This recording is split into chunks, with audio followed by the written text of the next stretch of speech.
প্রিয় ভিউয়ার্স, আসসালামু আলাইকুম। একটু আগে এই রঙিন মাছের হাউসে খাবার দেওয়া হয়েছে।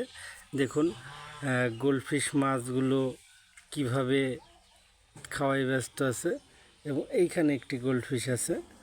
আর প্রায় সবই ব্ল্যাক মলি এবং গাপ্পি মাছ আছে এখানে। তারা খাওয়ায় খুবই ব্যস্ত। দেখুন সে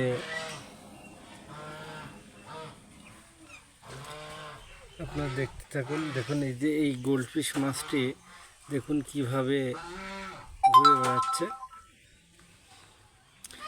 এখানে 4টি গাছ লাগানো আছে।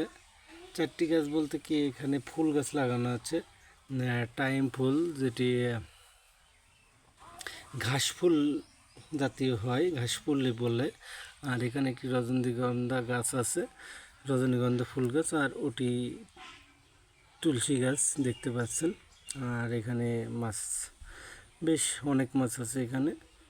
তো প্রিয় ভিউয়ার্স, আমি কিছু এই মাছ সম্পর্কে কিছু ভিডিও যদি কোনো কিছু তথ্য যদি জানতে চান, আপনারা কমেন্ট বক্সে কমেন্ট করে জানাবেন। আমি এই বিষয়ে চেষ্টা করব জানাতে, কারণ আমি এই মাছ চাষটি অনেক বছর ধরেই করছি, এবং কয়েক বছর ধরে করছি।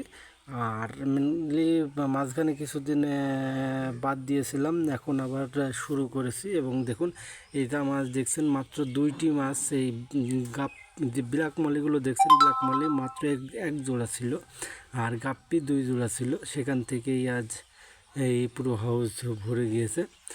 মাঝে মাঝে লোকালি বিক্রি করা হয়। আপনাদের যদি লাগে, আমরা পাইকারি রেটেই মাছগুলো বিক্রি করে থাকি। আপনার যদি লাগে বলবেন। তো প্রিয় ভিউয়ার্স, দেখা হবে পরবর্তী কোনো একটি ভিডিওতে। ভালো থাকুন। আসসালামু আলাইকুম।